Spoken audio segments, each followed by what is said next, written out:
நீங்க ஹெச்ஆரா இருந்திருக்கீங்கல்ல, இப்போ மார்னிங்க்கு ஒரு மார்க் போடலாம், அப்ரைசல் போடலாம் அப்படின்னா ஒரு வருஷம் இதுல டிராவல் பண்ணிருக்கீங்க. எவ்வளவு மார்க் போடுவீங்க 100க்கு?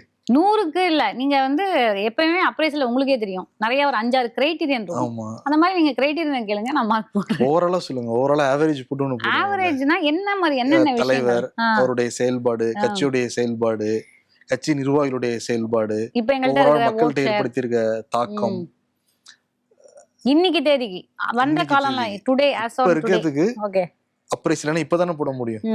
39. ஏன்னா 40ங்கிறது பாஸ் மார்க்னு வச்சுக்கோங்களேன். ஃபெயில் 39ல தான் நாங்க இருக்கோம். ஈவன் ஒரு மார்க் நம்ம எக்ஸ்ட்ரா போட்டா கூட 40 வந்துட்டா பாஸ் ஆயிடலாம். ஆனா இப்ப 39ல இருக்கும். அதுதான் that is the biggest sorrow. Fail உங்களை பொறுத்த வரைக்கும். நோ நோ நோ ஃபெயிலுங்கிறது ஃபெயிலுங்கறத சென்ஸ் நீங்க சொல்ற அப்ரைசல்ல நீங்க போட்ட மார்க் அப்ரைசல் நான் கொடுக்குற மார்க் வந்து 39. ஆனா 40ங்கிற அந்த ஒரு மார்க் நம்ம இப்போ சம்டைம்ஸ் டீச்சர்கிட்ட போய் டீச்சர் ஒரு மார்க் போட்டுருங்க நான் பாஸ் ஆயிடுவேன்னு சொல்லி கேட்போங்க. சில ஸ்கூல்ல 34 வந்து இது 35 இஸ் த பாஸ் மார்க்ல. 35 நான் படிக்கிறப்ப 35. நான் படிக்கும்போது சிபிஎஸ்இ ஸ்கூல்ல 40 வாஸ் த பாஸ்.